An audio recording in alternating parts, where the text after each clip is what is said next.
Minnesota Mamala's Stories from the Tribe is an event by TC Jewfolk. This is a live, on-the-beam show featuring 12 women telling their true Jewish stories that have a thread to being or having a mamala. The stories include good, bad, funny, sad, hilarious, and golden moments.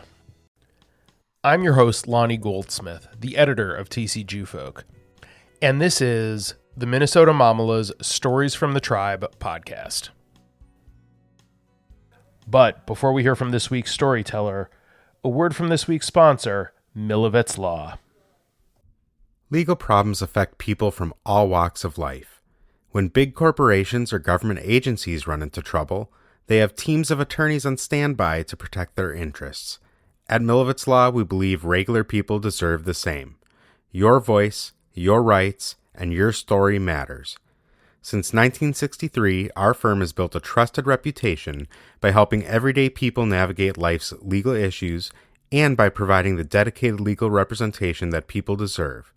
To learn more and to schedule a consultation with an attorney, call us at 763-560-0000 or visit us at www.milovitzlaw.com. That's 763-560-0000 or www.milovitzlaw.com. This week's storyteller is Jenna Zark. Jenna Zark is a writer and playwright.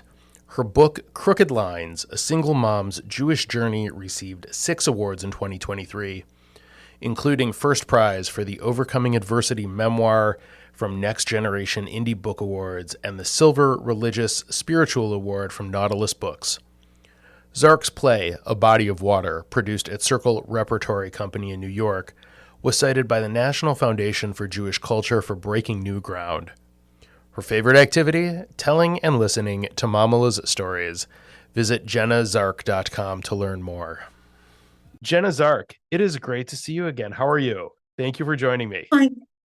Thank you for having me. I'm well. It's great to see you, Lonnie. Thank you. It is great to talk to you again. I wanted to know first, you are a writer.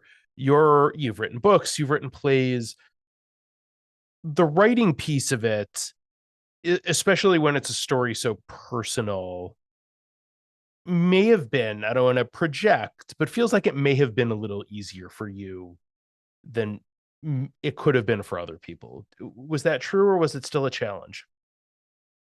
I'm not exactly sure why it would have been easier for me than other people.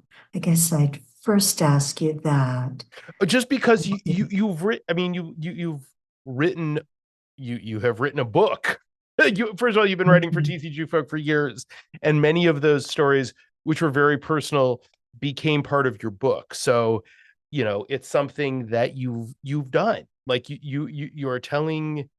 It's just like a different sort of venue to tell kind of stories you've been writing about for years. Right. Well, I think I have written other books and plays that are fictional or not relating to reality. In a way, this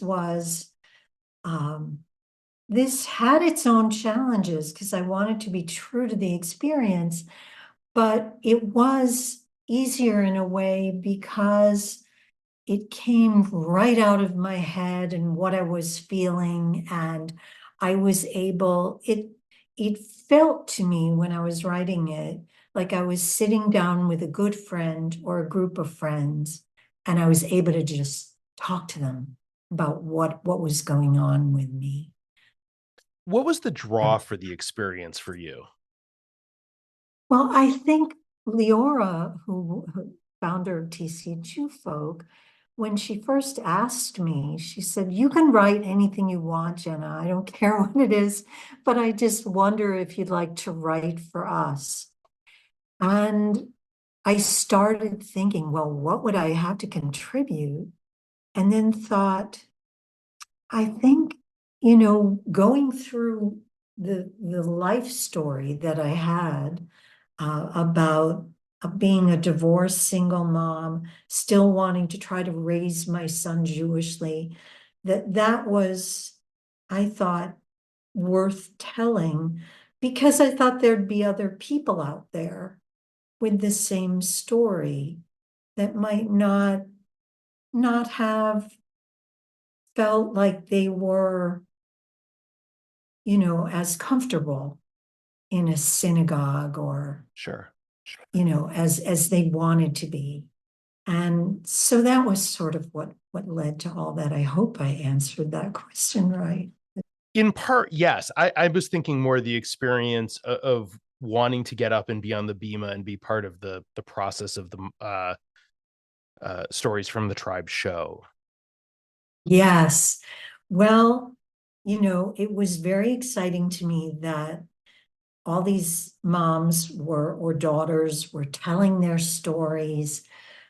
When I got to hear all of them, I was enthralled and I loved, and everyone had a different version of what it was like to be a parent or a daughter or a daughter-in-law. And it was just a really wonderful way to get to know other members of the tribe and what they were going through and to add my voice to theirs.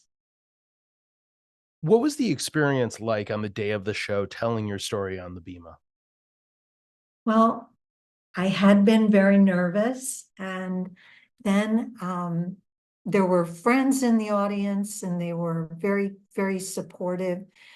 And you're always afraid that you're going to slip up in some way and all of that. But I think that when I started talking and talking about getting a mezuzah, I at first thought, oh, this is just going to sound so foreign to people.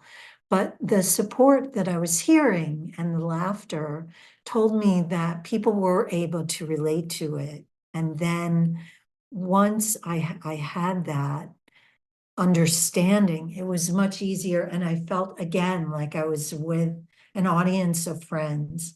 The people in the show were also so supportive of each other. And I loved watching them. And Jordana Green was amazing and very funny and personable. And she had a way of getting, leading into each person's story and then hugging you at the end. And so it felt like a very, very warm atmosphere. The only thing that happened in the very beginning was that there was sun suddenly positioning itself to pour in the window. And we were all a little nervous, I think, because you couldn't see a thing. But Jordana was great, and she just stopped everything and she said, let's move this podium over here. And we did. Jordana is a pro's pro. She was Yes. not going to let you down. There was no question about that. Yes. Yes. What And would it sorry, was an honor. what would you tell someone who's thinking about auditioning for the show in the future? I would say find something that's really individual to you that is maybe something people don't hear about every day, Jewishly, that you feel you'd you'd like them to know, and that will kind of add maybe a new layer to how they think about being Jewishly, a mom or a daughter or part of someone's family. But I would also tell them you're going to find some incredible women that are telling these stories. And I think it's about passion and feeling that passion for the way you perceive Jewish life to be. And what do you want people to know about your story before they hear it? Well, I think it's a take on a very ancient Jewish tradition that I think has resonance. That's why I wanted to write it. I think it has resonance for us now, and that some of our traditions go back so far into ancient times, but that what I really hope to do with this piece is to say, this is for you now. And it will bring you something that you might not have expected. Excellent. Well, I will get out of the way and we will listen to you read your story. Single Mom Seeks Mezuzah. It was late August, and I was packing up everything I owned to move across town to the bottom half of a duplex. My son, aged 4, would live there part of the time with me and part of the time with his dad in our old house. I had everything packed up and was ready to go to bed, only I couldn't. I was thinking about mezuzahs. As a Jewish single mom who wasn't raised all that Jewishly, this was the last thing I should have been thinking about as I was moving out of my old married life. Just the day before, I told an Orthodox friend I was moving, and she asked if I had mezuzahs to bring along. I hadn't thought much about it, I said, which was only a partial truth. I hadn't thought about it at all. But when people don't have good mezuzahs, it's a problem, she replied. It's the reason there's so much trouble in the world. Though normally I might have nodded politely and talked of something else, the idea of a mezuzah protecting me from all the trouble in the world was comforting. Because when you leave a marriage, you're also leaving everything you thought was right about your life. By the way, my friend said, those mezuzahs need to be kosher. If you want, my husband can inspect them. I smiled at her, trying to buy time before replying. I was moving to St. Anthony Park, hardly known for its Jewish traditions. I'll find some mezuzahs and let you know, I said. My friend directed me to the gift shop at her synagogue, which I promised to visit. Later that night, I thought about the mezuzahs I wanted and where to put them. I decided something ornate would catch my eye and brighten the house. The next week, I found what I was looking for in St. Louis Park. These and the one from my friend's synagogue should be enough to start, I thought. Then came the inspection. Miss Zark, said my friend's husband when I picked up the phone 3 days later, sorry, but only one of your mezuzahs is kosher. Apparently, the pretty ones didn't have the right kind of scroll to be considered legitimate. Can I get some new ones that are similar? I asked. My inspector was opposed to this idea and thought I should get new mezuzahs from his synagogue instead. I thanked him and hung up. I tried to finish making dinner, but I couldn't help seeing a horror movie newsreel of everything that could go wrong if I didn't get a truly kosher mezuzah. I want to tell you I'm not superstitious because my parents always said Jews are not supposed to be, but I'm superstitious. I am. I looked at my son arranging dinosaurs on the kitchen floor in preparation for a war between the T-Rex and Brontosaurus. Seeing his face alight with the joys of play made me want only to keep him safe. So the dinosaurs in his life are always small and manageable. Would a mezuzah do that? Well, I had grown up Jewish. I had never done much more than glance at the ones on my doorposts. Were they really so important? Mezuzah scrolls contain the first 2 paragraphs of the Shema prayer, commanding us to write them on the doorpost of your house and on your gates. The scrolls are also said to bring God with us as we move from door to door inside our homes. Fine, I thought, I know this stuff, but it's not something I want to deal with right now. Then I read something about mezuzahs keeping away evil spirits. Not like the ones in horror movies, but the monsters in our minds and hearts. And having just gone through a divorce, I knew those monsters. They were much scarier than an actual T-Rex, which meant I probably, really, needed a kosher mezuzah. So I kept my ornate mezuzah, but got another kosher one. A friend came by to help make sure our mezuzahs were at the right angle when I hung them.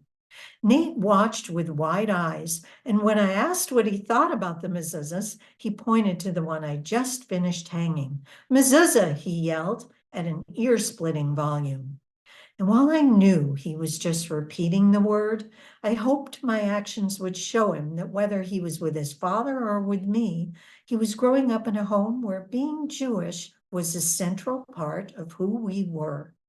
And as it happened, I skirted no end of trouble during the time we lived in that apartment, from carpal tunnel to money troubles to a heat breakdown midwinter, and all kinds of things in between. When we moved, I brought all the mezuzahs with me. I haven't seen my Orthodox friend lately, but if I do, I'll tell her I'm doing my part to keep all the trouble out. And on nights when things feel scary and I think those monsters are surfacing again, I still reach up to touch those mezuzahs, more than you think.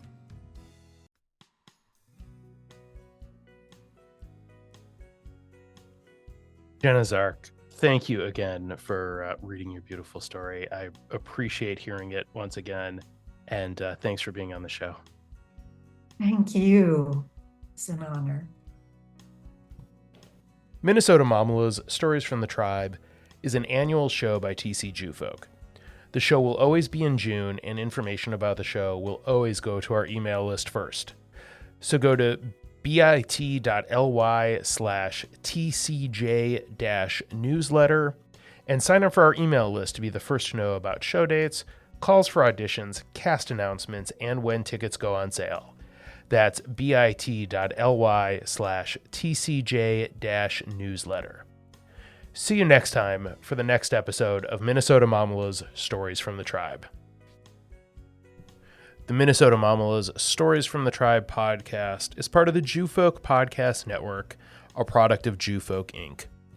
Episodes are edited by me, and the show is produced by Galit Breen. Theme music for the episode provided by The Long Honeymoon. You can find them at thelonghoneymoon.com. To learn more about the Jewfolk Podcast Network, go to tcjewfolk.com/podcast.